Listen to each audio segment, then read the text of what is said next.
Ya, está grabando, don Arturo. Ok, gracias.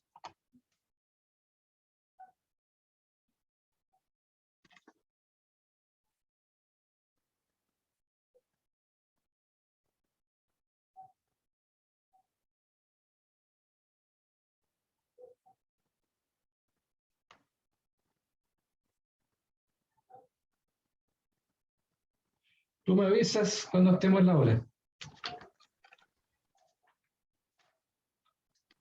Sí, ya estamos en la hora y tenemos 3 alumnos. Vamos a Bueno, partir, yo creo, don Arturo.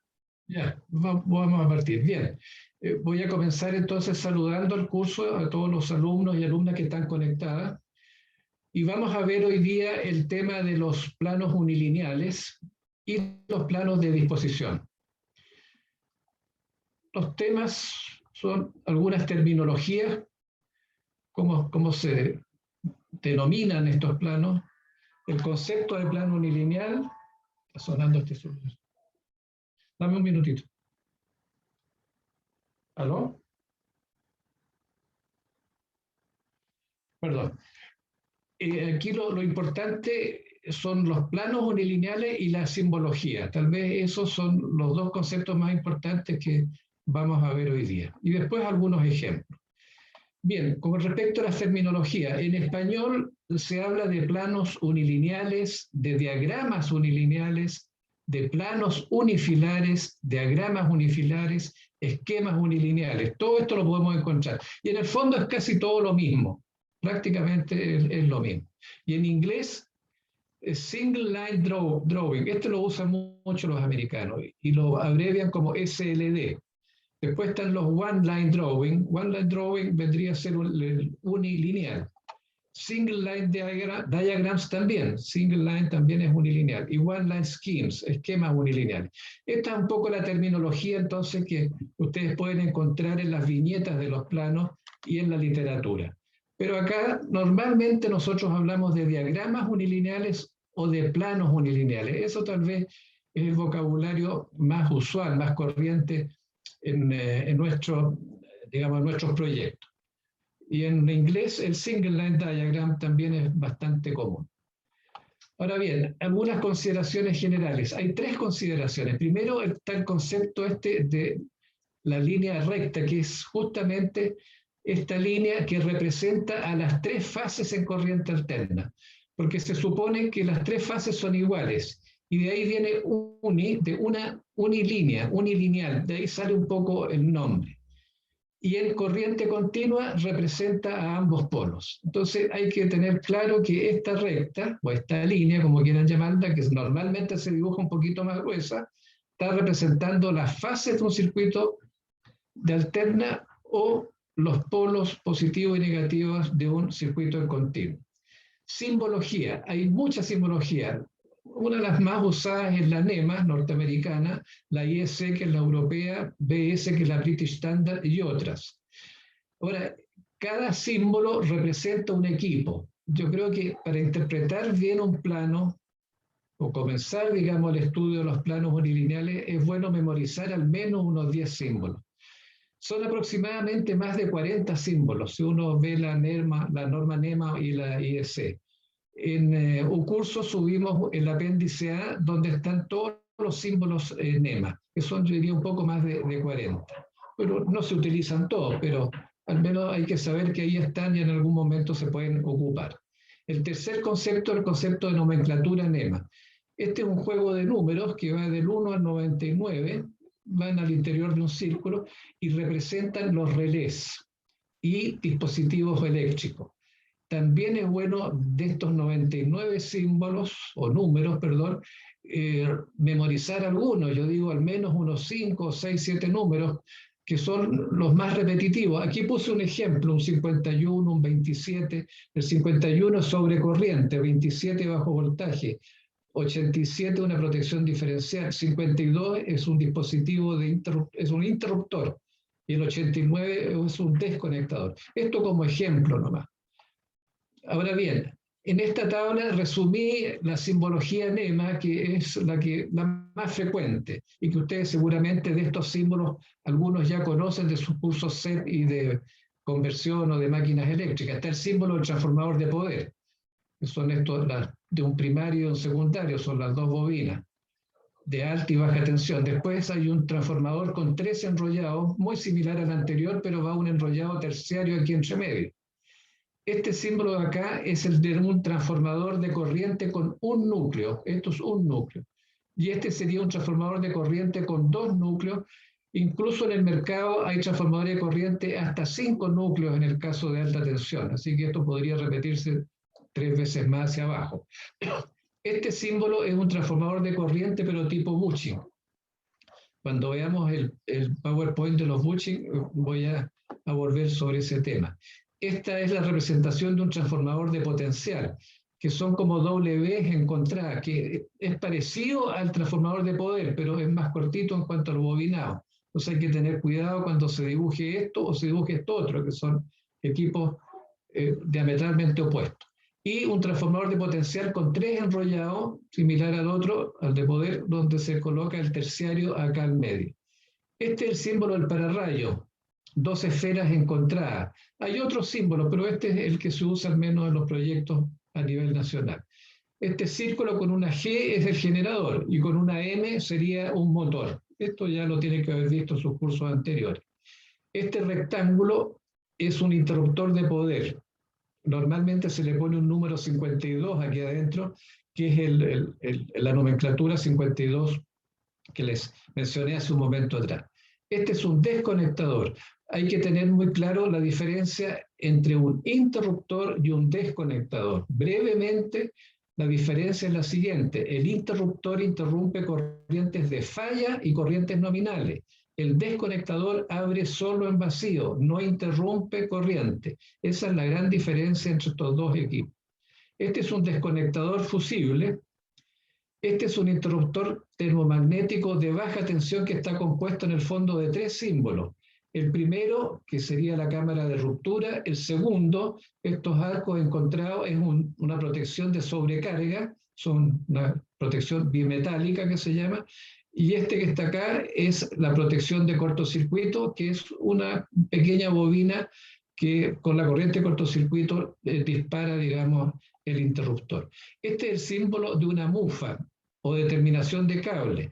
Es decir, si estamos dibujando un cable, en cada extremo de ese cable tenemos que incluir este símbolo para que quede representado como cable. Y estas flechitas encontradas significa que el equipo es extraíble. Hay interruptores extraíbles, hay transformadores de potencial extraíbles. Ahora, cada símbolo, ojo, cada símbolo tiene que tener algunos datos básicos. Voltaje, como por ejemplo el voltaje nominal, corriente cortocircuito, potencia, etc. De esto vamos a ver unas 3 o 4 diapositivas más adelante para que quede bien claro que cada símbolo, si no tiene dato básico, queda ciego. Uno no sabe simplemente de qué tamaño de equipo estamos hablando. Y aquí hice una tabla muy breve porque no quise copiar toda la simbología IAC porque se alarga mucho, pero en el caso de la simbología IAC, el transformador se representa por estos círculos que están, digamos, enlazados, comparado con la NEMA, que son estas bobinas que vimos en la diapositiva anterior. Entonces, este también se usa bastante, como este. Ahora, acá vemos el símbolo de un interruptor IEC y de un transformador de corriente. Ustedes ven que el interruptor es como un desconectador con una cruz acá, una pequeña cruz. Y en el caso NEMA era el rectángulo con el 52. El transformador de corriente es un círculo y una línea que representa el secundario. En el caso NEMA es esta W donde esta línea representa el secundario. Entonces lo interesante es conocer estos símbolos y los pueden utilizar de acuerdo si el AutoCAD, digamos, está cargado con IEC, entonces utilizan como base de datos la IEC. Ahora, si tienen algún software que está utilizando simbología NEMA, utilizan, por supuesto, los símbolos NEMA. Estos podrían ser mucho más, pero, digamos, por razones de tiempo, les estoy mostrando estos, ¿no? Ahora, con respecto a la nomenclatura, les dije que había 99 números. Aquí entonces puse algunos de ellos. Por ejemplo, el 51, el relé sobre corriente. El 52, como dispositivo, es un interruptor de poder. 27, un relé de bajo voltaje. 59, un relé de sobrevoltaje. El 87, relé diferencial. 89, como dispositivo, es un desconectador. Así que ustedes pueden dibujar un desconectador y además agregar el 89. El 86 es un relé maestro, un relé fuera de servicio. Normalmente este relé maestro agrupa las señales de todos los relés que han operado. El 81 es un relé de frecuencia, baja o alta frecuencia. Pero ya les dije que en un curso está el apéndice, hay un apéndice A donde, no es el apéndice A, es otro archivo, donde están todas las nomenclaturas del 1 al 99. Esto lo vamos a revisar, Oriol, si está realmente en un curso estas nomenclaturas. Si no está Sí, en la... yo lo subí, ¿eh? Ah, no, subiste tú Sí, también. sí. Ya, perfecto. Ok, gracias. Ya. Bueno, y rápidamente la definición entonces de plano o diagrama unilineal, ya les dije ya. Los conductores de fase y neutro se representan mediante una sola línea. Y lo mismo aplica entonces con los conductores en corriente continua. La simbología, ya les dije ya, es una simbología, ojo, esto está normalizado para representar a cada equipo. Y aquí están las normas. Los software AutoCAD tienen como base de datos la norma NEMA o la IEC. Cada relé se representa por un número. Ahora bien, ¿qué tipos de planos unilineales podríamos encontrar? Si es que los queremos clasificar así. Podríamos decir que están los planos de sistemas eléctricos de potencia. El más típico es el plano del sistema eléctrico nacional. Ya lo voy a mostrar eso en una diapositiva, pero como es tan extenso, se ve muy pequeñito. Esto es importante que ustedes lo vean después. Los planos unilineales de centrales, que incluyen parten con los generadores, los servicios auxiliares, barras de media tensión, etcétera, y planos de subestaciones, con los transformadores de poder y los equipos primarios asociados. Así que podríamos, si ustedes quieren, tipificar los planos unilineales en estos tres grupos. Hay otros más, pero tal vez son los más frecuentes y son los que vamos a ver durante nuestro curso. Ahora, el plano de disposición es importante porque muestra la ubicación física de los equipos eléctricos. Todo lo que se muestre en un plano unilineal debe estar mostrado en el plano de disposición, sean cables, sean equipos, sean relés, sea control. O sea, todo lo de un plano unilineal, repito, se muestra en el plano de disposición. Ojalá incluir una vista en planta que una vista de arriba, o una vista en corte o en elevación que se llama de la instalación eléctrica que estamos mostrando. Ahora, los tipos de planos de disposición, podemos hacer una analogía con los planos unilineales. Vamos a tener planos de disposición de casas de máquinas, de centrales, planos de disposición de subestaciones, de patios, y planos de disposición de tableros o celdas metálicas, conjuntos de celdas en media y baja tensión. Esto por decir algunos planos de disposición típicos. Esta lista puede ser más larga, pero estos son los más frecuentes al menos. Recuerden que el plano unilineal es un plano llave, es un plano muy importante y debe estar presente en todo proyecto eléctrico. Es un plano llave porque abre la puerta para conocer el proyecto, entenderlo y poder interpretarlo. De tal manera de que el plano unilineal lo podemos interpretar si se trata de un plano que está hecho por otro proyectista, o bien partimos de una hoja en blanco y nosotros proyectamos el unilineal, de acuerdo a nuestro proyecto y necesidades. Pero repito una vez más, este plano unilineal es muy importante y ojalá que de aquí a diciembre ustedes manejen bien el concepto del plano unilineal, lo puedan interpretar adecuadamente, no se confundan con los símbolos y puedan dibujar planos unilineales en forma satisfactoria. Algunos ejemplos. Ya les dije que el plano unilineal CEP es el plano oficial del Sistema Eléctrico Nacional. Aquí yo copié, esto es muy chiquitito, el CEN ahora, el Sistema Eléctrico Nacional, como está interconectado, va desde Arica hasta la isla de Chiloé, hasta el término de la isla de Chiloé. Así es que esto lo pueden ustedes bajar de la página de internet e ir abriéndolo por regiones o por zonas del país, ir viendo todas las subestaciones y todas las centrales y todas las líneas y los niveles de voltaje que tenemos a lo largo de Chile. Es importante, si van a seguir ustedes esta especialidad, que conozcan este plano, porque, repito, es el plano oficial, ¿no es cierto?, que se utiliza en todos los proyectos para los cálculos de estudios de cortocircuito y flujos de potencia, y permite definir puntos de conexión de nuevas subestaciones y de nuevas centrales en el set. Así que este es un plano unilineal importante, y repito, ojalá que lo revisen ustedes con detalle. Bueno, aquí empezamos con algunos ejemplos. Este es el plano unilineal típico de una central. En este caso es la central Ñuble. Aquí tenemos la máquina 1, y aquí tenemos la máquina 2, y tenemos los servicios auxiliares acá. La máquina 1 alimenta los servicios auxiliares a través de ese transformador, la máquina 2 los alimenta a través de este transformador, y dependiendo de la máquina que esté girando, estará cerrado este interruptor y abierto este otro, y si se detiene esta máquina, arranca esta otra y se alimenta por este lado, por este otro lado. En el caso que estén las máquinas detenidas, significa que se alimenta con un grupo de emergencia, que es el que está acá. Ahí estoy interpretando el plano. Todos estos símbolos que ustedes ven acá son símbolos que tenemos que conocer, y cada símbolo va a tener al lado unos datos básicos. Todo lo que se muestra entonces en este plano unilineal, todos los equipos, deben estar físicamente distribuidos, en este caso, en una casa de máquinas.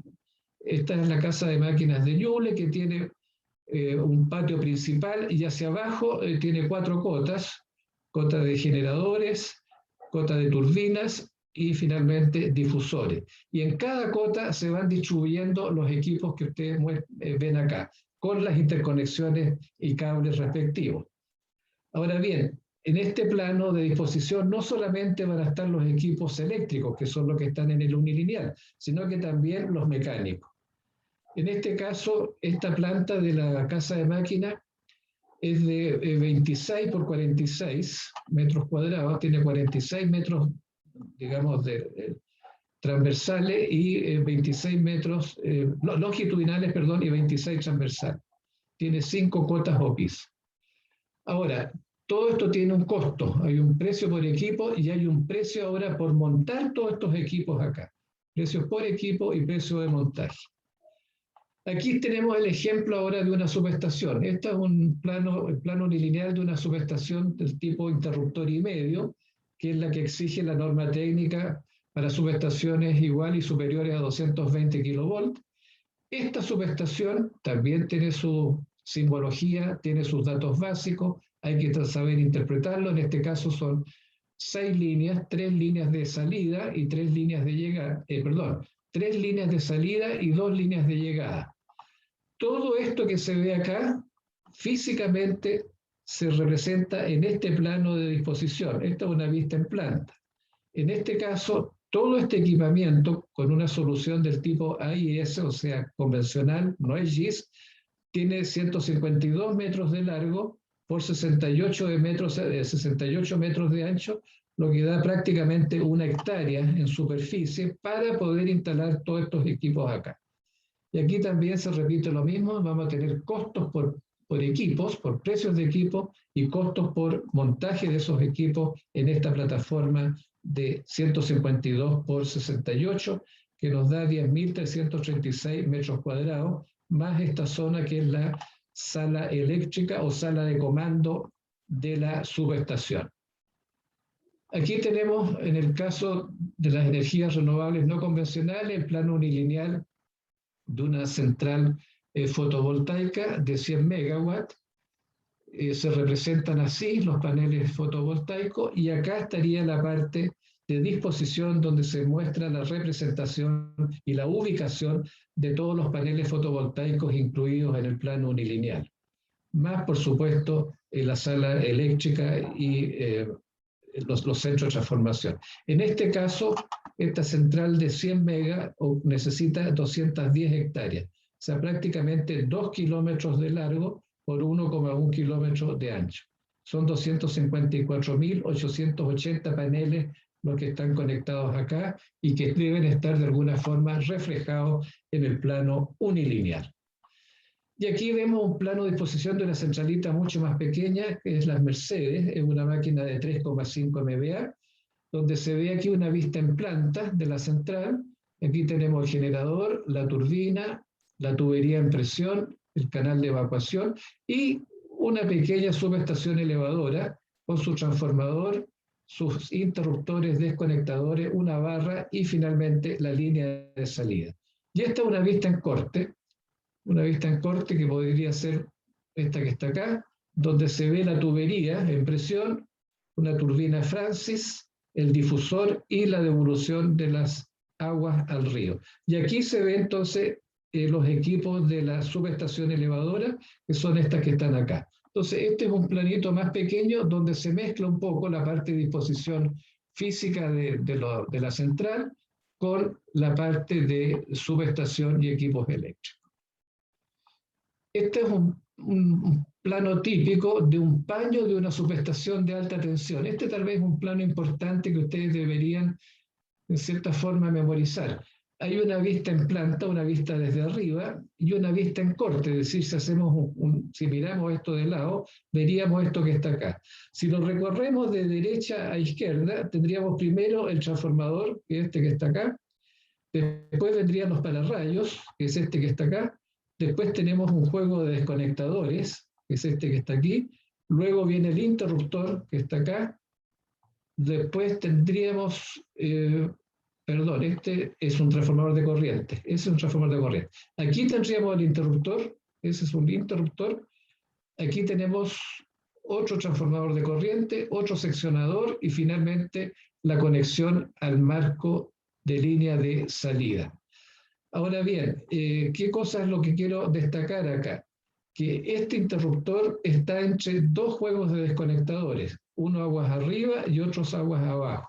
Perdón, acá. Este es aguas arriba y aguas abajo, porque si queremos hacerle mantención a este interruptor con estos transformadores de corriente que están acá, tenemos que abrir estos desconectadores, intervenir el equipo y después cerrar estos desconectadores, cerrar los desconectadores y después cerrar el interruptor. Es decir, hay una cierta secuencia de apertura de los desconectadores con respecto a la apertura y cierre del desconectador. Esto es una lámina importante y aquí están las distancias abajo que hay entre los equipos de acuerdo al voltaje. En 66 kilovolts esto es más cortito y en 220, bueno, esto se alarga bastante más por las distancias de seguridad entre cada uno de ellos.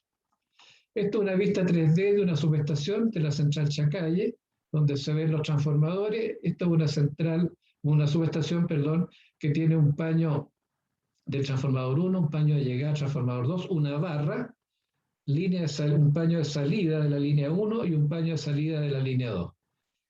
Así que esto muestra la complejidad que tiene, hablemos así, de que coincida el plano unilineal con el plano de disposición. Eso es lo que quiero hacer notar con esta lámina. Aquí mostré lo que es un marco de línea, para que entendamos bien cuando hablemos de los marcos de línea, que es un marco donde están los aisladores que permiten que las tres fases de una línea salgan. Está el transformador principal con sus pararrayos, el interruptor y la conexión hacia, ¿cómo se llama?, el marco de línea. Aquí no se pusieron seccionadores. Es para ilustrar esto. Esto es lo que quería, lo más importante para ilustrar. Ahora, ¿qué tipos de planos unilineales podemos encontrar? Digamos, esto es una forma de ver el desarrollo más bien de los planos unilineales. Yo diría que partimos por un plano unilineal simplificado que muestra solo los equipos primarios y las barras. Equipo grande, equipo grueso, hablemos así. Y después, con el tiempo, ese plano simplificado se va completando a través de las modificaciones y se llega a un plano completo, donde además de tener todos los equipos primarios, las barras, interruptores, generadores, etcétera, se muestran las protecciones, la instrumentación y el control. Entonces, este ya sería un plano unilineal completo y este sería un plano simplificado. Siempre conviene partir por el simplificado y después ir completándolo en la medida que el proyecto lo va solicitando. Y aquí hay un ejemplo. Este, por ejemplo, es un simplificado, porque lo único que se ve aquí son equipos grandes. Se ve el generador, se ven los transformadores de corriente, se ve un transformador de potencial, se ve un interruptor extraíble, otro transformador de potencial y aquí un transformador de excitación. Y acá abajo una un transformador de puesta a tierra. Entonces, todos estos son equipos primarios. Aquí no hay ningún relé, no hay instrumentos, no hay control, no hay protecciones. Pero acá sí. Este sí que es completo, porque además de tener todos los equipos primarios, aquí está muy pequeñito, porque el tamaño, digamos, de la pantalla no me permite ampliarlo. Pero además están las protecciones, que son estos recuadros que están acá, y el control, que son estas cosas que están acá. Esto lo vamos a ver con un poco más de detalle en otras diapositivas más adelante. Entonces recuerden, partir por uno simplificado y después ir avanzando hasta llegar al completo. Simbología, aquí sí que vamos a detenernos un poco. Dije que este era el símbolo NEMA de un transformador, pero si no le ponemos algún dato, como es su potencia, su voltaje, su grupo vectorial, su impedancia de cortocircuito, este símbolo puede ser este transformador chiquitito de distribución o puede ser este transformador que es de 300 MVA de 220 kilovolts. Entonces, este equipo es muy distinto a este otro, pero el símbolo es del mismo. ¿Dónde vamos a encontrar la diferencia? Acá. Porque si nosotros ponemos que son 300 MVA y que tiene refrigeración ONAF, o sea, tiene refrigeración con ventilación forzada, y que es de 220.000 a 13.8, por decir algo, y con un cierto grupo vectorial, y este otro es un transformador pequeñito de distribución de 150 kVA o 200 kVA, de 13,8 a 400 volts, entonces esto me está ayudando para saber si estoy pensando en este equipo, en este o en este otro. Ojalá que esto le quede muy claro y no se olviden nunca que si dibujan un símbolo, un transformador, le agreguen los datos básicos para poder saber de qué tipo de transformador es el que ustedes quieren ilustrar. Lo mismo pasa con un generador. Este símbolo por sí solo puede ser cualquiera de estos generadores, pero si le agregamos la potencia nominal como mínimo, el voltaje de generación y su velocidad, ya sabemos si es esta máquina más pequeñita, si es esta que es mediana, el generador está atrás, esta es la turbina azul, y este que es bastante más grande, este puede ser un generador vertical de 150 MVA, y este es un generador vertical de seguramente de 1 MVA. Y este es un turbogenerador que puede ser fácilmente de 300 MVA. Entonces, este símbolo, repito, si no le ponemos datos básicos, no nos lleva al equipo que realmente queremos nosotros identificar en nuestro plano unilineal. Lo mismo pasa con los interruptores.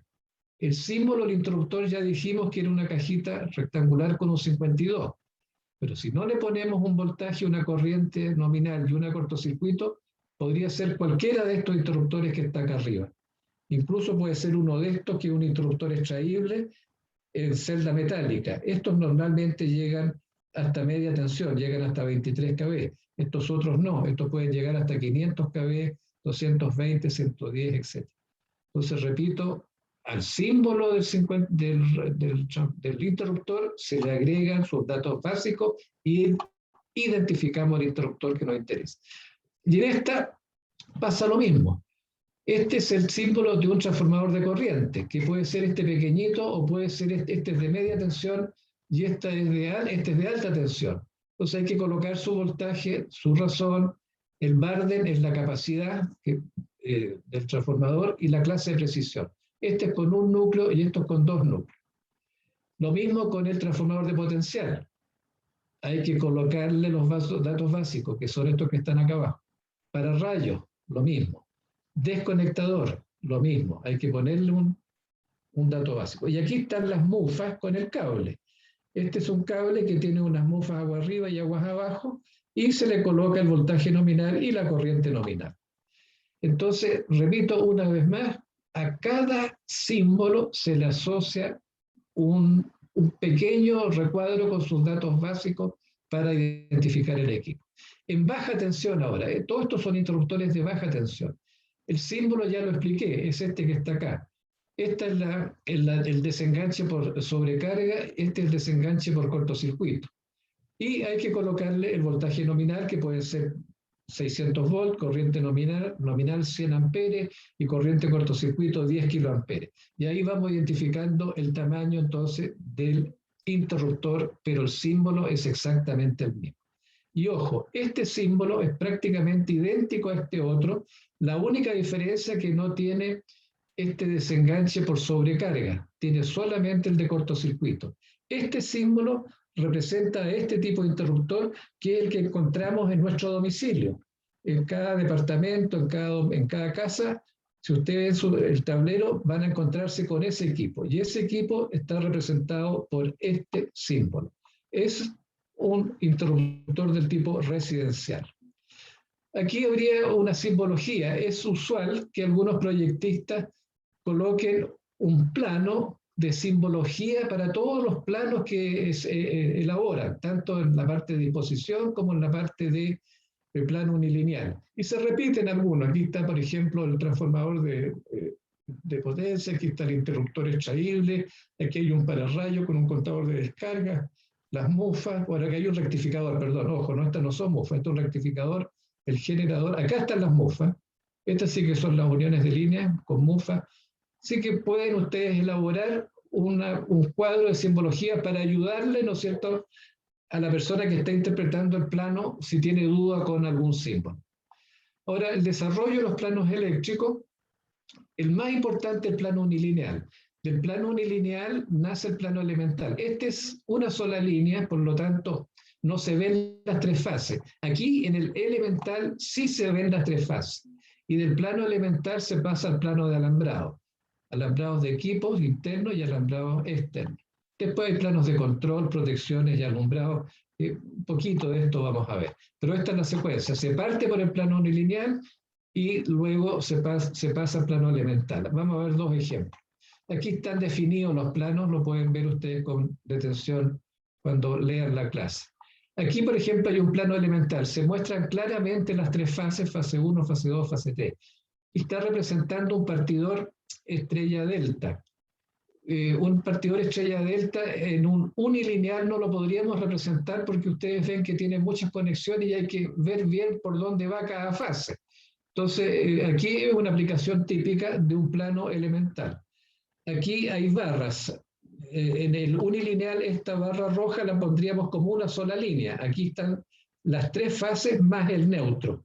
Y lo mismo los alimentadores que se ven acá, en el unilineal lo veríamos como una sola línea, pero aquí ustedes ven que van las tres fases más el neutro. Y a partir de este plano elemental pasamos a los planos de alambrado, que serían estos que están acá. Ustedes ven que aquí se ven efectivamente las tres fases y aquí se están alambrando las cajas de control, por ejemplo, del transformador de poder. Aquí se está alambrando la caja de control del interruptor de poder, que es esta caja que está aquí. El transformador es esta caja que está acá. Y el alambrado de un desconectador motorizado, que sería esta caja que está acá. Entonces ahí tienen un ejemplo, ¿no es cierto?, ya de planos de alambrado. Y hay planos de alambrado donde solamente se muestran las regletas de terminales, porque todo debe estar alambrado a regleta de terminales. En una central como la de Ñuble, donde hay 70 kilómetros de cable que están de distintas secciones, para distintas funciones, para alambrar eso. Incluso hay un software que hace los alambrados en forma automática. Esto antiguamente se hacía a mano. Y esta es una regleta de terminales. Aquí hay una zona para conductores de mayor calibre y aquí hay una zona para conductores de menor calibre. Cada regleta tiene un nombre, en este caso sería la regleta X1, y tendría las conexiones 1, 2, 3, 4, 5, 6 hasta la 9. Y acá también tendríamos, cada bornera tiene su identificación, que es la que corresponde en esta línea que está acá. Esa bornera que mostré en la diapositiva siguiente es esta, que está numerada y tiene que llegar los conductores adecuadamente a esta regleta de acuerdo a lo que estemos alambrando. Ahora, otros planos muy rápido, el plano de relés, el relé, por ejemplo, de sobrecorriente. Aquí tenemos el transformador de corriente, el secundario se conecta directamente al relé sobre corriente y en el caso que haya acá un cortocircuito, una alta corriente, este relé le da una orden de apertura a este interruptor 52. Este es un relé diferencial, toma una muestra de la corriente que entra al transformador con respecto a la que sigue, a la que sale, perdón, y si son las mismas, con las razones de transformación respectivas. Está todo ok.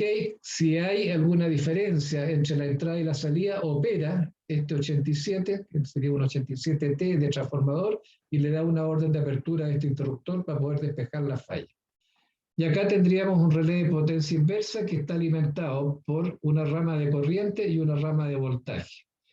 Este relé mira el flujo de potencia solamente hacia la derecha en este caso. Si hay alguna potencia inversa, da una orden de apertura a este interruptor. Este es para evitar que los generadores se motoreen.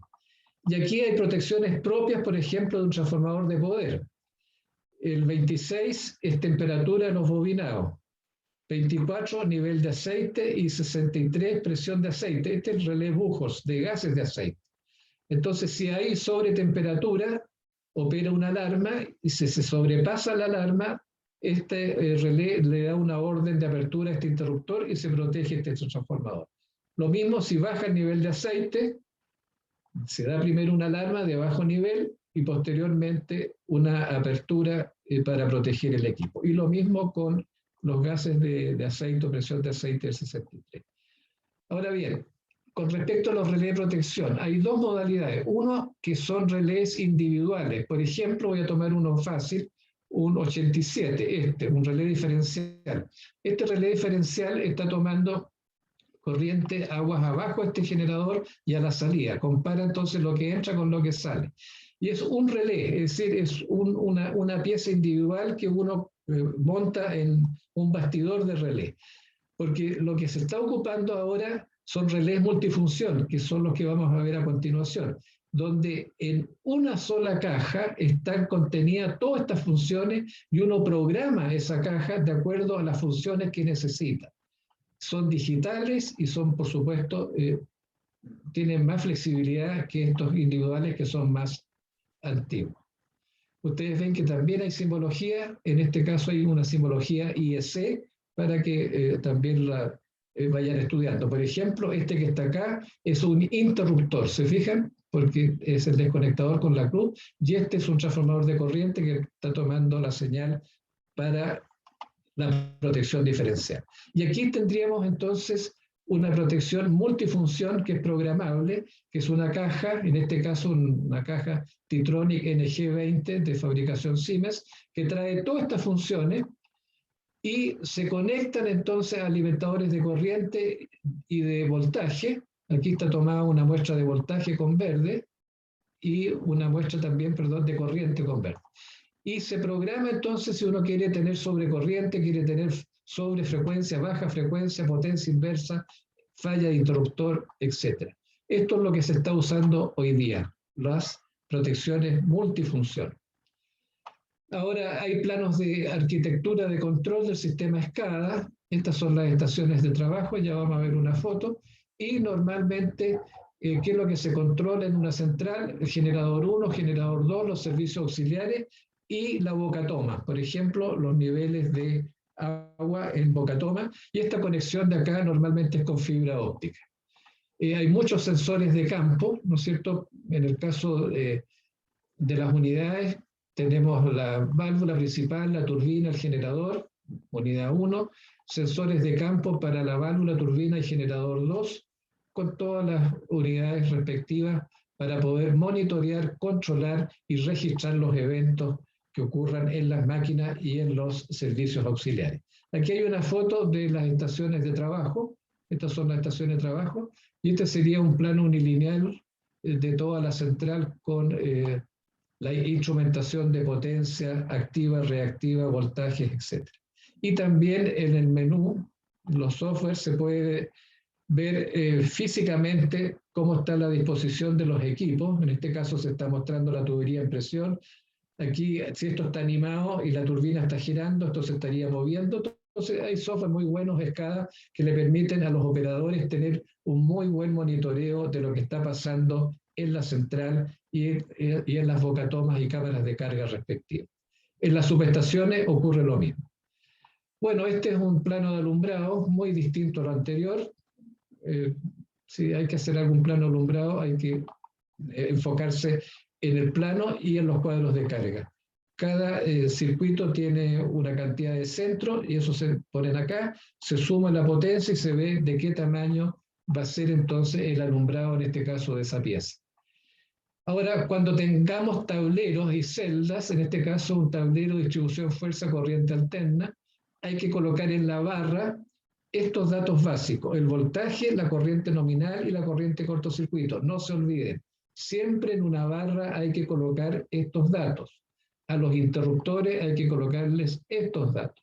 Y si es un tablero con líneas segmentadas, se enmarca y da entonces la impresión de que esto efectivamente es una caja o es un armario que está limitado, ¿no es cierto?, con ciertas dimensiones físicas que se muestran en otros planos. Pero es importante diferenciar entonces cuando hacemos un plano unilineal de un tablero a un plano que no es tablero, es otra cosa. Bueno, y con respecto a los transformadores de corriente, hay transformadores de corriente con núcleos de medida, que es este que está acá abajo, que es un núcleo no lineal, ahí se puede conectar un ampérmetro, y núcleos de protección, en este caso estamos conectando un relé 51 de sobrecorriente. ¿Cuál es la diferencia entre el no lineal y el lineal? El lineal no se satura, tiene un codo de saturación muy alto, y el no lineal se satura muy bajo para evitar que con un cortocircuito se queme este instrumento. Ahora, si conectamos al revés, si conectamos por error un ampérmetro en un núcleo lineal, lo más probable es que con el primer cortocircuito quememos este amperímetro. Cuando tiene un solo núcleo, este es el primario, tiene designación P1, P2 por el lado primario, aquí pasa la corriente alta, la corriente fuerte, y acá está el secundario, que tiene normalmente los terminales S1 y S2. En los planos de alambrado hay que colocar P1, P2 y S1 y S2 para saber dónde se alambra. Si son dos ahora núcleos, bueno, la solución es esta que está acá. Es un solo transformador que tiene una sola entrada y una salida, los dos núcleos, seguramente uno de medida y otro de protección. Y aquí se identifican como 1S1 y 1S2, 2S1 y 2S2 para diferenciar cuál es medida y cuál es protección. Aquí va S1 y S2 porque es un solo núcleo. Repito, hay en 200 kV transformadores hasta con 5 núcleos para allá. 4 es muy común. Así que cuando hagan un plano, recuerden que deben colocar si es núcleo de protección o si es núcleo de medida. Ahora bien, los formatos de los planos. Hay planos tipo A, B, C, D y F. Y aquí están las dimensiones. Normalmente el tipo A es tamaño carta, que es este que está acá, ese que está ahí. Y después van creciendo las dimensiones en la medida que aumenta aquí la letra a la B, C, D y F. Este es B, este es C, ahí están las dimensiones. Y la viñeta. Hay ciertas viñetas normalizadas para los planos, plano A, plano B y C, etc.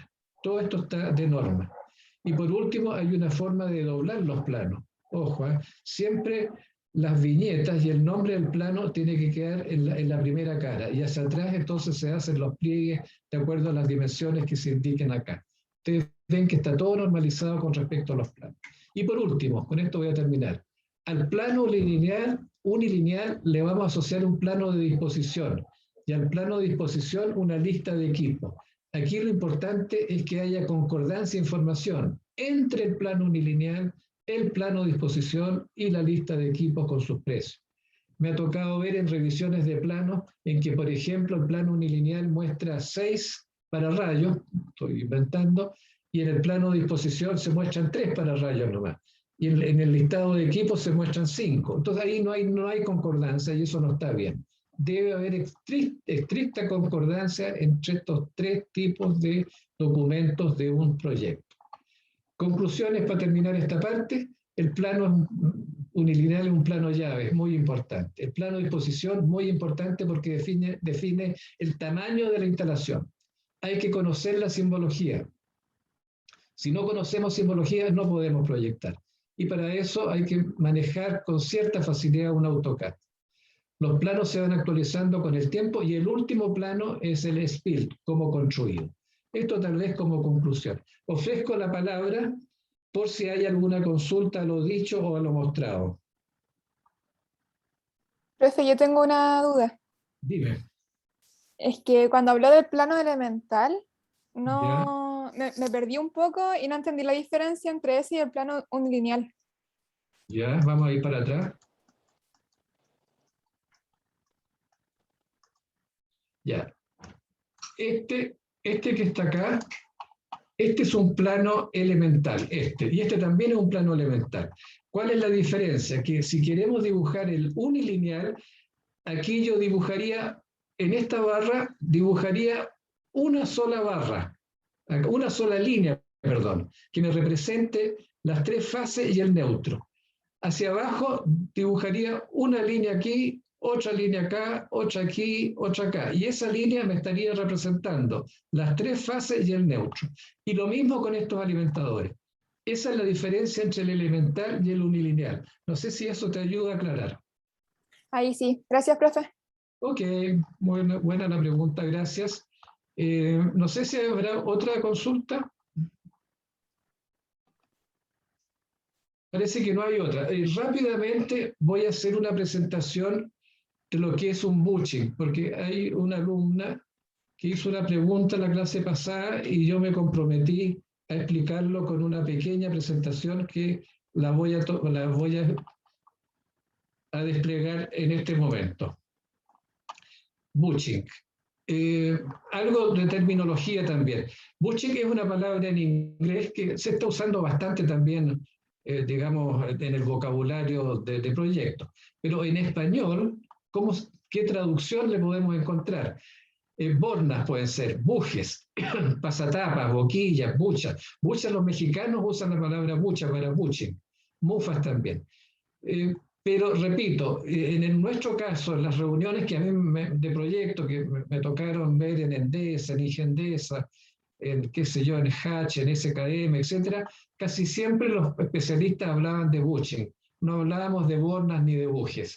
Así que esto yo se los presento acá para que sepan que existen estos términos y que representan lo mismo, digamos, el mismo equipo. Ahora bien, ¿qué es lo que es un bushing ahora? Este es un equipo que permite que un conductor eléctrico, que lo dibujé aquí con rojo, pase en forma segura a través de una barrera que la dibujé acá. Esa barrera puede ser, por ejemplo, una tapa metálica, puede ser un muro, puede ser de gas, en fin. El caso típico son las tapas de los transformadores de poder. ¿Cuál es el objetivo? Que este conductor energizado pase por esta zona, ¿no es cierto?, donde está la barrera, sin problemas de que se produzcan arcos eléctricos entre el conductor y la tapa que está puesta a tierra. Profe, disculpe, no sé si soy yo, pero no veo el dibujo que está diciendo que está mostrando. Ah, ¿no ven? Ah, No perdón. sé. Entonces lo estoy compartiendo. Sale como la pantalla, pero Gracias. Espérate, que me faltó compartir. Parece. Perdón, disculpen. Vamos a partir ay, de pero nuevo. alguien más puede confirmar que no estaba viendo como el dibujo. Es que estoy viendo la presentación que dice Sí. equipos eléctricos bushing, pero se ve muy grande, entonces no. Sí, Solamente eso veo mismo. las letras. Ya, No veo el dibujo. ¿Y no ven nada más ahora? Nada más. A ver, espérate. Se ve como cortado. Sí, Ya, se ve espérate, cortado. voy a tratar de mejorar este asunto. Espérense un poquito. Gracias. A ver, espérense un poquito. Denme un segundo.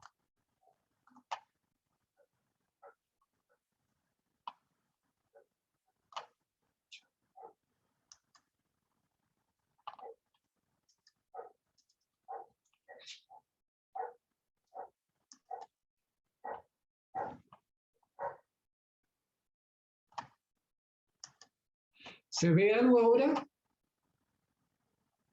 ¿Aló? Ahí sí. Ahora ¿Se ve sí. bien? Ya, ahora parto de nuevo. Entonces, bueno, vamos a ver lo que son los bushing. Este es un tema importante. Ya les dije que bushing es una palabra en inglés y en español podemos encontrar todas estas acepciones: bornas, bujes, pasatapas, boquillas, buchas. Estas buchas los mexicanos las llaman buchas los bushing. En las reuniones que me ha tocado participar, siempre en las reuniones con, en Endesa, Ingendesa, Hatch, SKM, siempre hablábamos de bushing los especialistas, no usamos el término en español. Bueno, y aquí está la definición. Es un equipo que permite que un conductor eléctrico, ¿ahora se ve bien, sí o no? Sí, ahora sí, se ve un ¿Se dibujo ve? a la derecha. Un dibujo a la derecha. En este dibujo, este es un bushing típico. Por su interior pasa aquí un conductor. Este conductor atraviesa aquí una barrera. Esta barrera puede ser metálica. Y esta barrera metálica, si este conductor se energiza, por decir algo, en 66 kilovolts, el orificio, ¿no es cierto?, para pasar ese conductor sería relativamente pequeño y seguramente saltaría un arco entre el conductor y la tapa. Por lo tanto, necesitamos una pieza que nos permita pasar con seguridad este conductor energizado a través de esta barrera. Y ese equipo se llama bushing. Después, en las diapositivas siguientes, vamos a ver cuáles son las partes importantes del bushing y algunas características de diseño. Entonces, en pocas palabras, el bushing permite el paso entonces de un conductor energizado de un medio, por ejemplo, que es aire, porque este aislador podría estar en el aire, a otro medio, que podría ser este que está debajo de la tapa, que es aceite en un transformador. En este caso, hablaríamos de un bushing aire-aceite.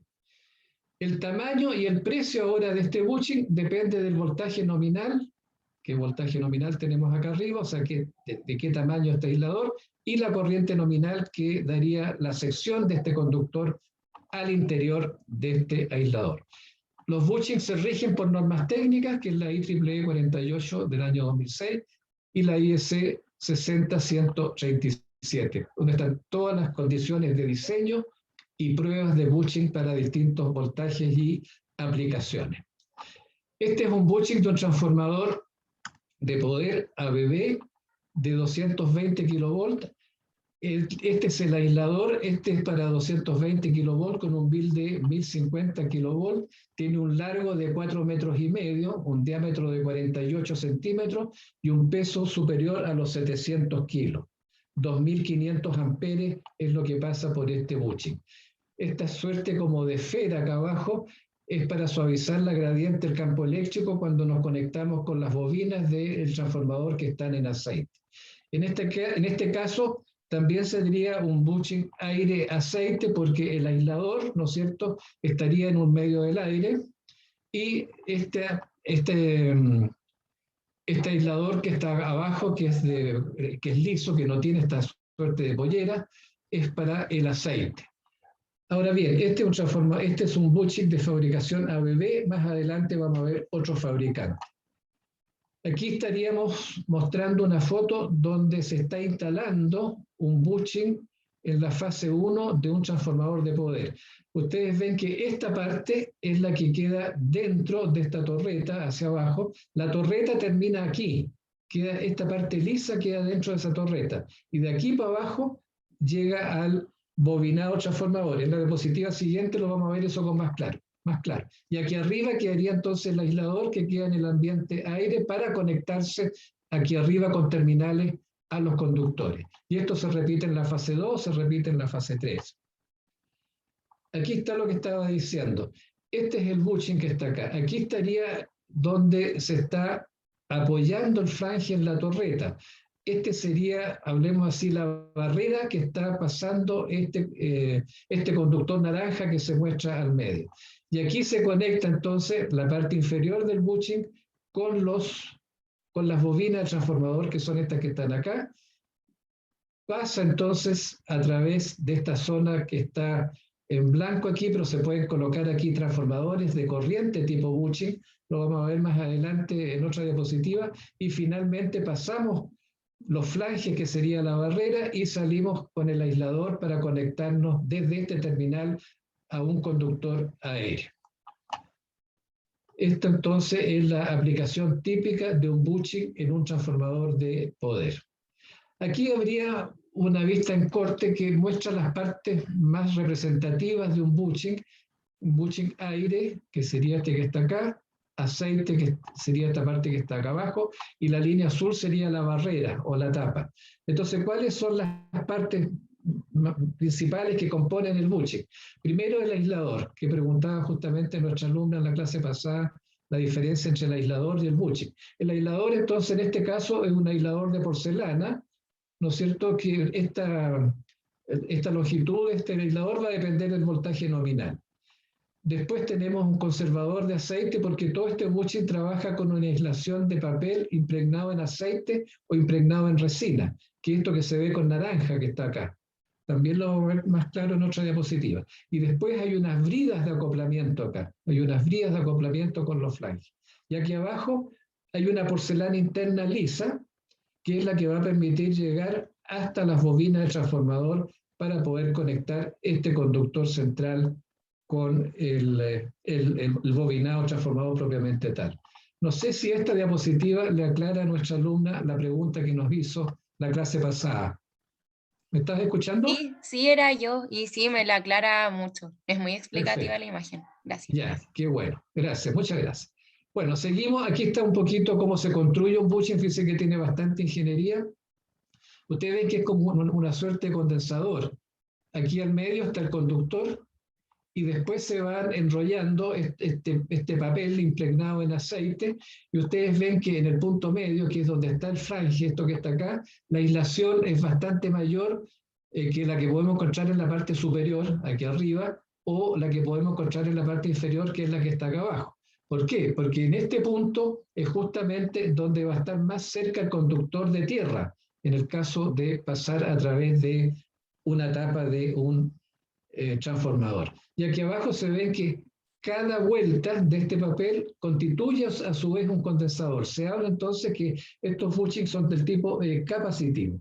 Esta esferita de acá abajo, ya lo expliqué, es un anillo que suaviza la gradiente del campo eléctrico en esta zona, que es la zona donde se conecta el bushing al transformador.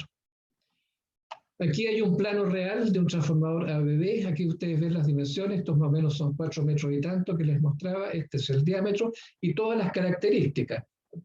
Está muy chiquitito, pero acá se ve, por ejemplo, que el nivel de impulso es de 1050. Se ve que el voltaje es de 220 kilovolts. Se ve que el peso son 775 kilos. Se ve que la distancia de contorneo son, no sé si son 6 o 8 metros 20. La distancia de contorneo es toda la distancia que van siguiendo las polleras acá del aislador. Esta distancia de contorneo depende, por supuesto, del voltaje nominal. Ahora, ¿qué tipos de bushing vamos a encontrar? Y voy a mostrar algunas fotos.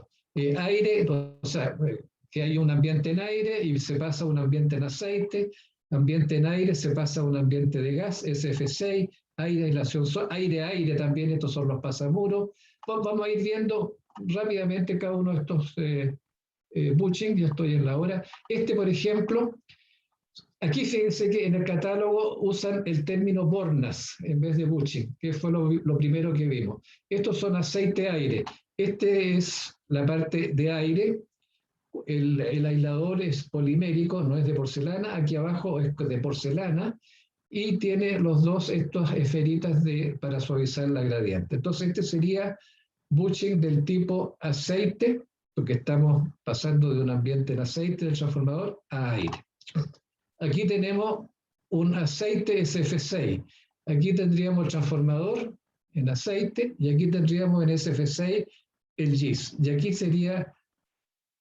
aquí estaría la barrera, digamos la barrera entre el aceite y el gas para distintos rangos. Aquí habría uno aceite-aceite, que aquí tenemos un cierto tipo de aceite con un transformador y aquí hay una barrera y otro tipo de aceite.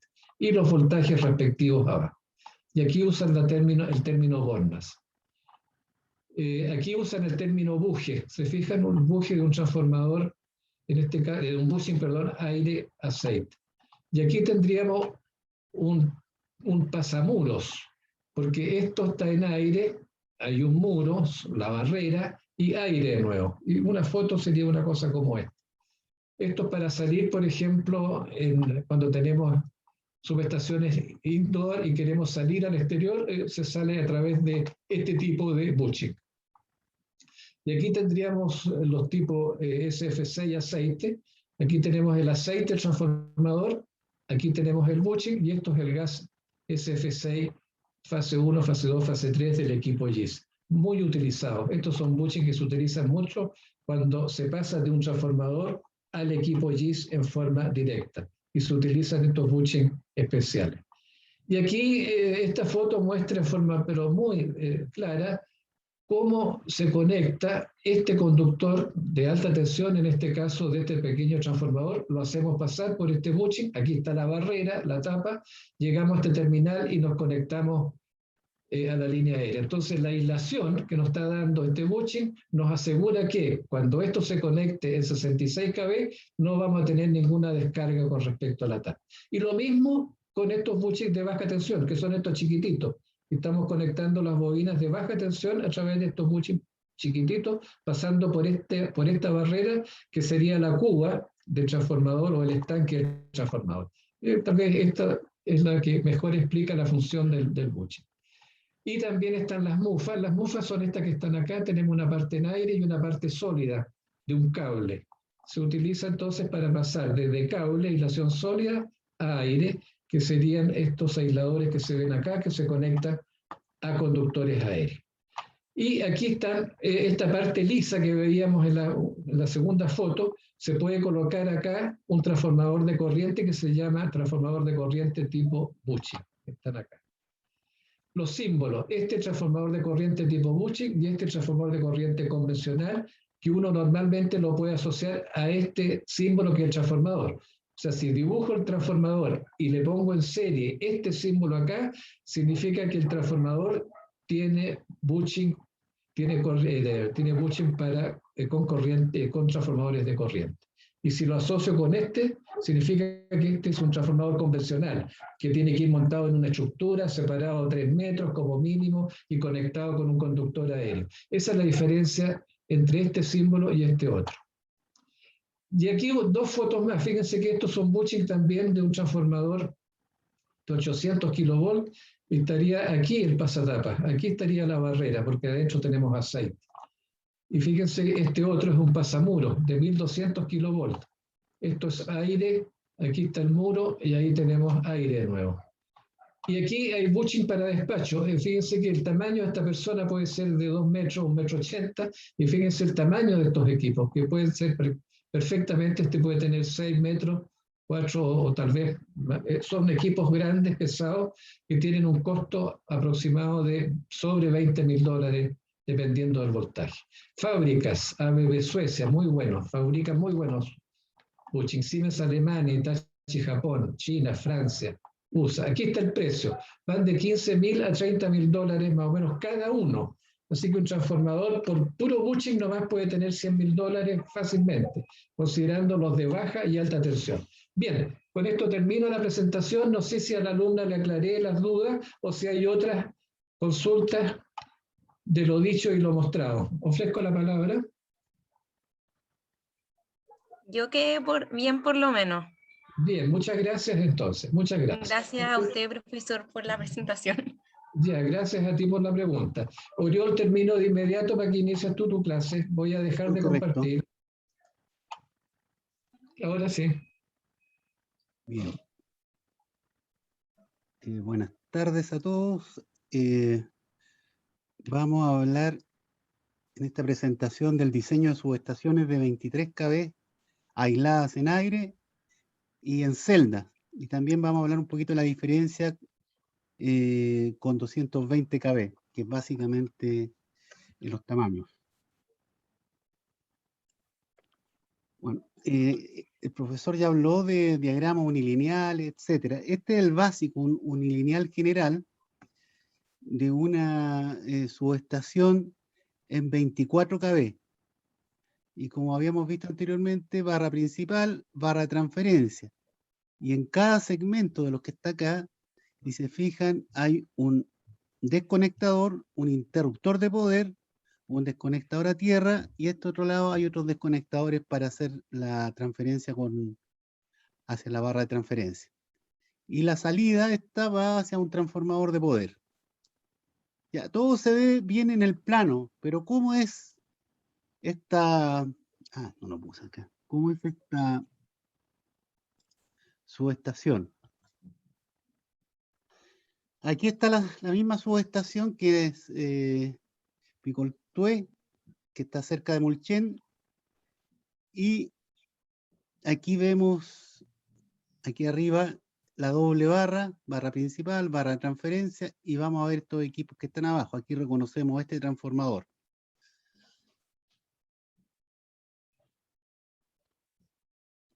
Pregunta, a ver, que para no preguntarle a los mismos de siempre. Para Catalina, ¿qué equipo es este que se está mostrando acá? El profesor recién habló del 52, que aparece ahí. ¿Qué equipo es este? Ahí lo dice. Acoplador. Es un acoplador, exacto. Este no interrumpe corriente, ¿no es cierto? Porque no tiene capacidad de interrumpir, si es que está con carga el conductor, no tiene esa capacidad. Pero está al lado de...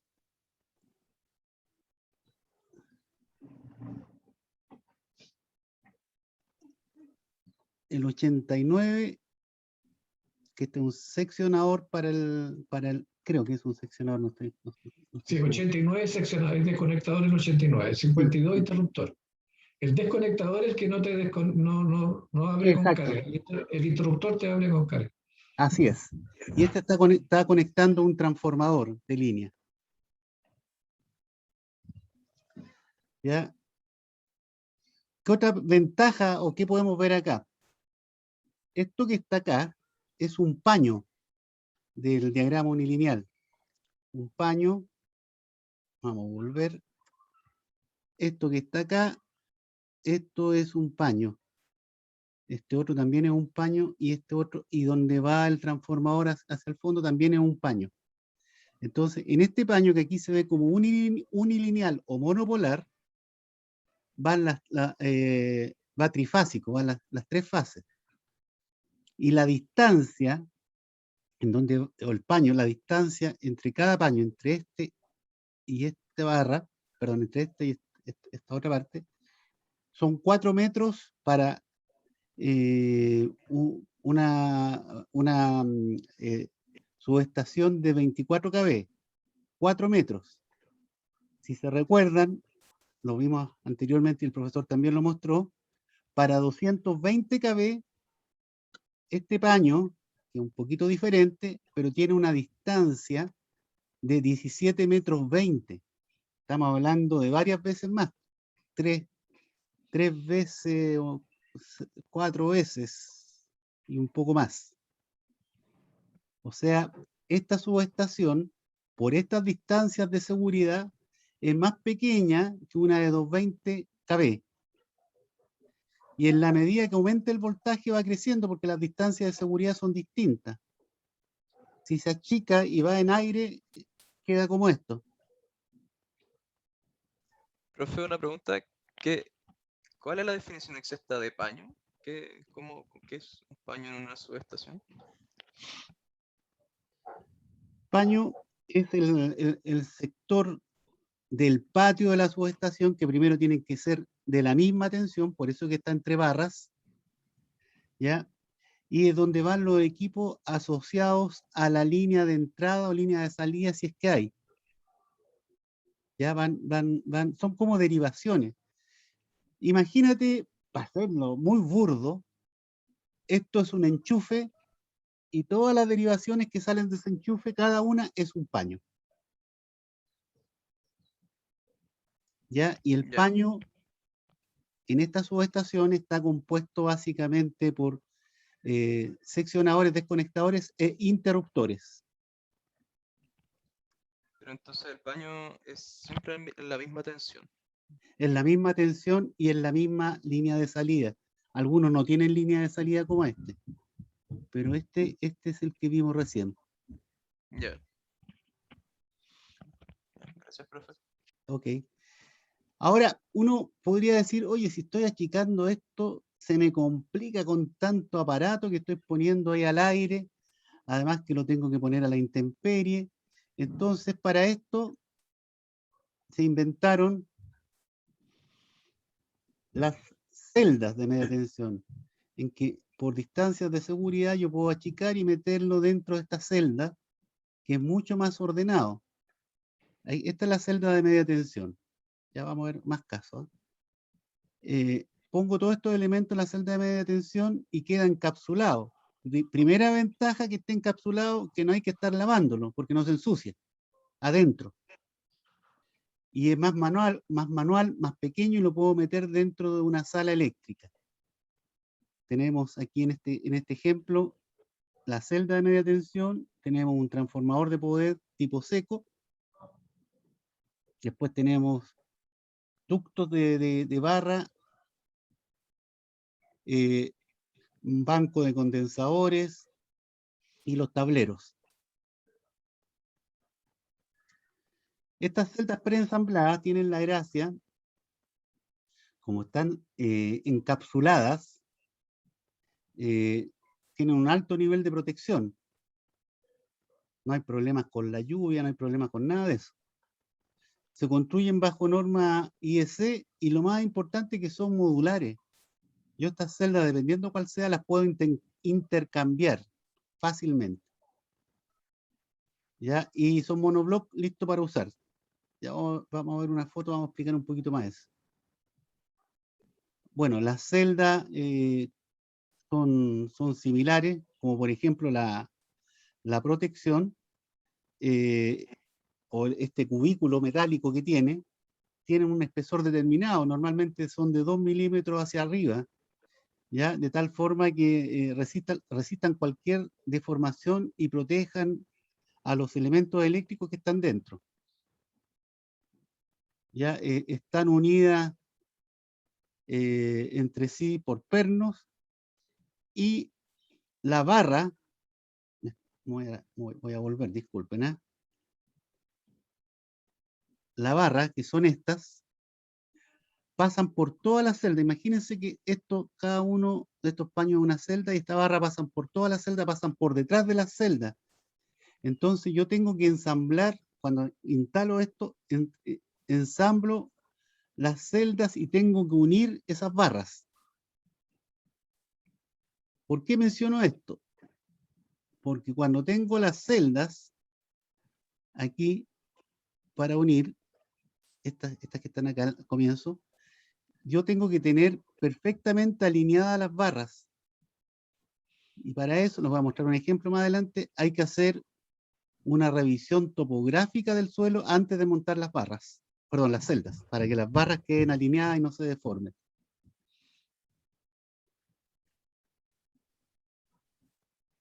No me acuerdo dónde estaba, parece que aquí, característica de fabricación.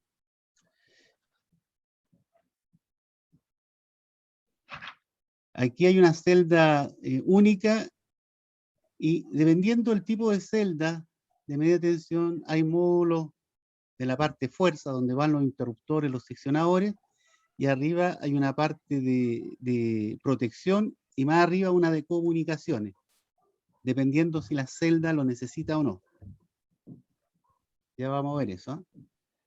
También la gracia de estas celdas de media tensión, que uno puede poner un interruptor seccionador de hexafluoruro de azufre, ya vamos a ver en qué consiste, que permite disminuir la distancia dieléctrica, ¿ya?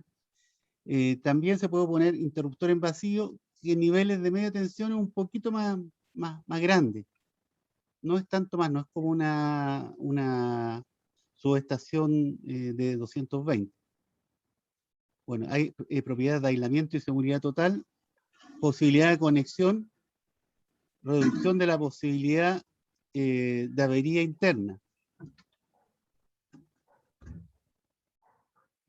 Los principales componentes, tenemos aquí una parte del diagrama unilineal, en que tenemos no le veo interruptor, está el seccionador a tierra, y el interruptor debería estar arriba, parece que está incompleta acá. Vamos a ver una diferente. Claro, aquí está el interruptor, esta es la parte del seccionador, y este es el interruptor. Este es un interruptor de poder. En una celda de 24 kV, normalmente este interruptor es de un alto de 60 centímetros, o 80 centímetros, perdón, 1 metro por 80 centímetros y un fondo de 2,5. O sea, es un equipo pesado. Y normalmente en las celdas de media tensión, una de las propiedades es que los equipos son intercambiables. Entonces, para retirar este equipo, que son hartos kilos, más de 100, hay un carrito que se pone y permite desmontar este interruptor, hacerle mantenimiento o bien poner otro. ¿Ya? Y aquí está dibujado. Entonces, las cabinas de media tensión están formadas por secciones verticales independientes unidas entre sí por tornillos. Incorpora unidades funcionales debidamente compartimentadas. La separación se realiza con tabiques metálicos. Ya, esta me parece que son las celdas de media tensión del metro. Están en el centro de distribución de carga Vicente Valdés. Es un edificio de un piso que está en Américo Vespucio con Vicuña Maquena. ¿Ya? Y estas celdas, aquí, este tiene la parte de fuerza, tiene la parte de, aquí en esta parte de fuerza, en esta primera celda, está el interruptor, aquí se pone el carro para extraer este interruptor y poner otro. Y está la parte de protección, estas tres celdas tienen la parte de protección y, parte de protección y telecomunicaciones. Son más altas si es que lo requieren. Las cabinas de media tensión compartimentadas están constituidas por elementos estándares donde la técnica de ensamblaje permite responder a todas las exigencias de la instalación. Perdón, lo que hablé delante, como aquí abajo, perdón, en estas celdas que están todas unidas, estos compartimentos, atrás, aquí atrás, están las barras principales de donde sale la celda compartimentada, y esta barra se une con la celda de al lado, la de al lado, y hasta el final. Debe ser perfectamente horizontal. Y para ello, en el montaje que está acá, antes de montarla, lo que se hace es hacer un nivel topográfico para que esté perfectamente horizontal. Porque si no, las barras que están atrás van a estar desniveladas, descuadradas. Y eso es un problema. Así que hay que perder harto tiempo en la nivelación de este piso donde se van a montar estas celdas. Bueno, los compartimentos en el fondo son cabinas y están dotadas con diferentes elementos. Aquí está separado el compartimento de las barras, compartimento del interruptor, compartimento de control y señalización, compartimento de cables transformadores y protección, compartimento de transformadores de tensión. Normalmente la llegada de los cables a la celda va por abajo. Hay excepciones en que llegan por arriba, pero normalmente van por abajo. Bueno, aquí habla de celdas de media tensión hasta 36 kV. Se adaptan y un compartimento en el equipo conjuga al más alto nivel el concepto de seguridad y servicio de mantenimiento. Nuevamente, ¿en qué se compone? Un juego de barras, los aparatos, el conexionado y auxiliares. Se pueden intercambiar los equipos con las mismas características, la seguridad de maniobra. Sí, a veces, no a veces, siempre las celdas, para accionar, si tuviera un accionamiento manual del interruptor, tiene una barra que se pone por delante de la celda donde se embute y hay un procedimiento para poder abrir o cerrar el interruptor de forma manual. Bueno, aquí hay algunas características eléctricas de las celdas de media tensión de 7,2 hasta 36 kV. Están las características básicas de corriente, el nivel de aislación y las dimensiones. Una celda de 24 kV que soporta 630 a 1250 amperes tiene un alto de 2300 milímetros por 950 y de 2000 a 2500. Las del metro tenían 2500. Entonces, dependiendo del nivel de tensión nominal, aquí están los valores aproximado de cada celda. Comparen estos tamaños con la celda de 23, que es de 4×4. Y aquí habla de las chapas de 2 milímetros, de ahí para arriba es. Hay puertas de acceso frontal al cubículo y entradas de cable que se realizan por la parte inferior generalmente. Pero yo he visto celdas que van con escalerillas por arriba, sobre todo las que están en la sala eléctrica.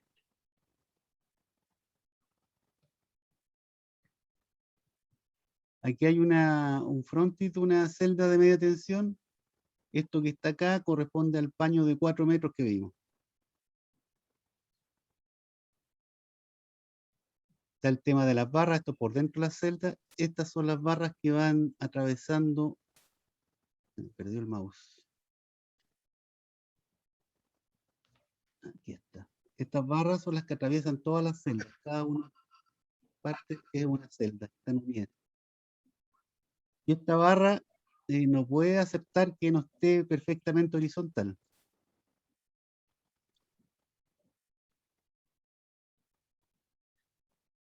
Hay un conductor de tierra que tiene que estar para garantizar la continuidad eléctrica de todas las partes metálicas y va atornillado tal cual se describe ahí.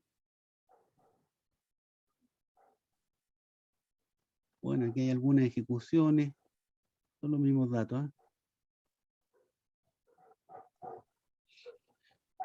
Esto se aplica en subestaciones de distribución, como la que vimos, medición para tarificación que van en celda, o el CCM, Centro de Control de Motores. Los CCM, que es un tablero inteligente, normalmente lleva varias salidas, varios alimentadores, y cada uno de esos alimentadores correspondería, entre paréntesis, a un paño. Los distribuidores Inavensa, Siemens, Schneider, ABB. Hay gran utilidad para sistemas de distribución en MT y BT. Hay protección, control y medida para equipos, diseño compacto, fácil de operación y mantenimiento. Y concentra las protecciones y accionamiento de motores. Bueno, aquí hay un ejemplo, vamos a verlo rápidamente. Tenemos el diagrama, esto ya es para 220. Este es el diagrama, no, 220, perdón. No, estas son las celdas de 23 cabezas, la media tensión. ¿Ya? Tenemos el diagrama unilineal parecido al de la subestación que vimos. Tenemos la disposición de las celdas de media tensión.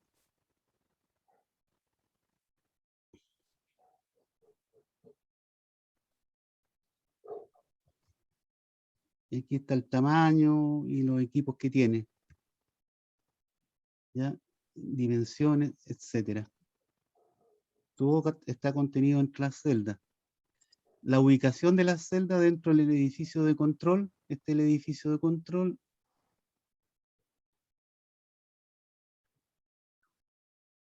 Tenemos sala de celda 1, nos falta el cuadrito acá.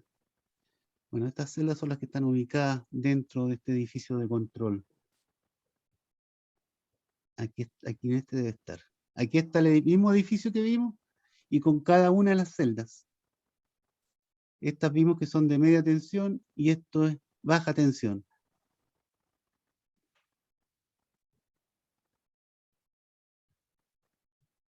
Y finalmente hay un dossier del fabricante que pueden ver más los detalles de construcción, oferta técnica, y aquí están fotos. Esto fue parte de la oferta cuando estuvimos evaluando qué se iba a poner y a qué fabricante se le iba a comprar. Aquí están las celdas mostradas con todos los elementos. Y esto es una celda.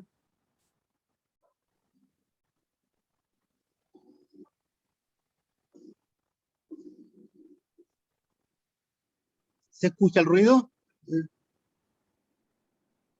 ¿Se escucha o no tienen sonido? Yo lo No, escucho, no, profe. No se escucha.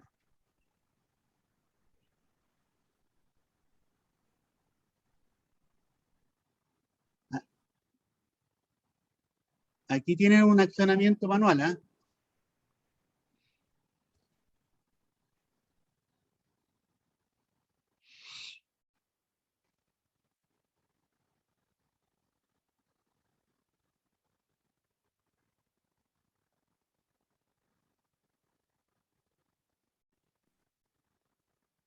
Voy a adelantarlo un poquito.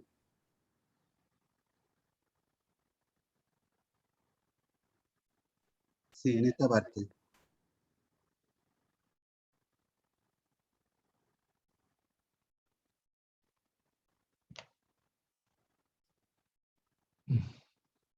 Esa se modifica, puede estar abierta.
Uf, ¿cómo cierro esto?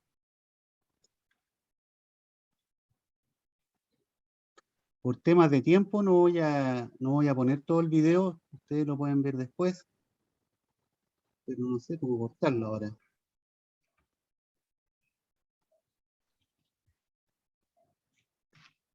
Bueno, Aquí se corta, parece. A ver. Ah,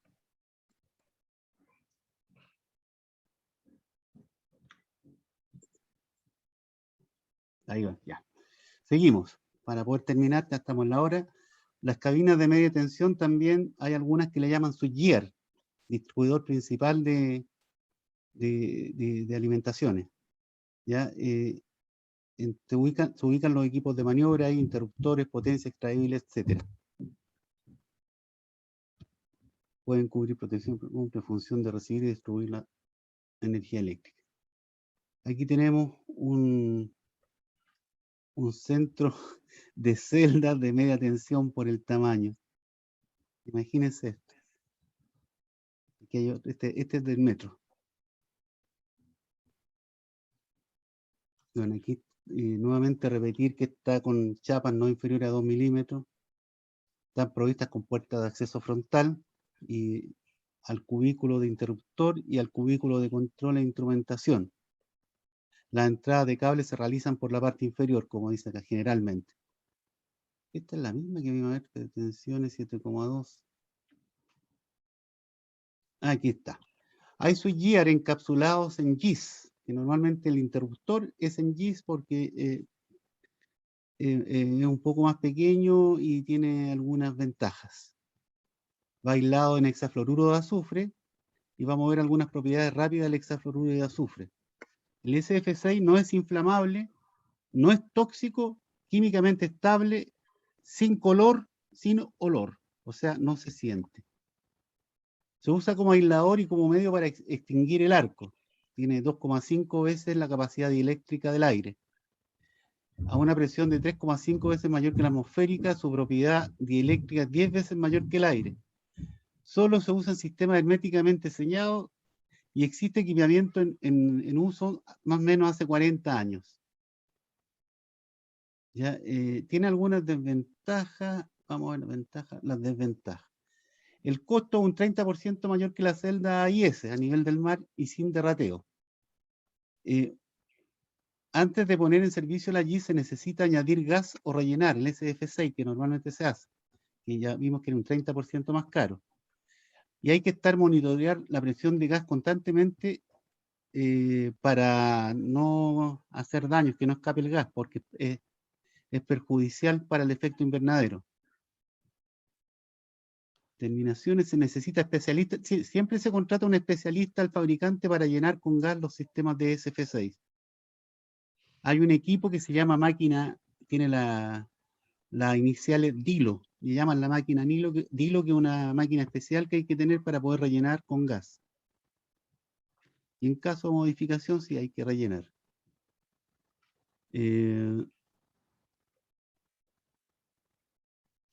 Los Switchgear utilizan interruptores en vacío, muchos.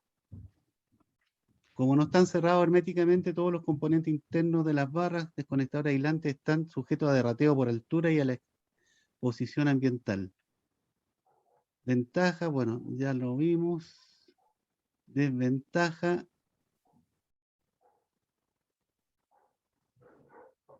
Sí, nos sale el tema del efecto invernadero.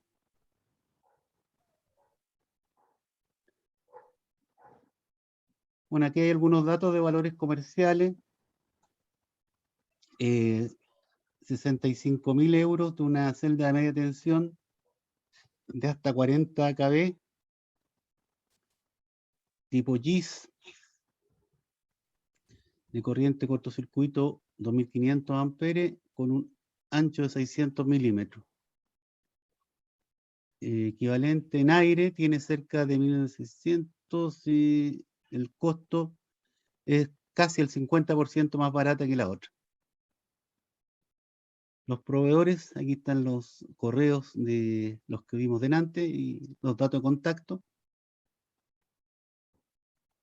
Y volvemos a las subestaciones en AIS, en que aquí están algunas distancias de seguridad típicas de los equipos de tensiones de 72,5 hasta 500 kV.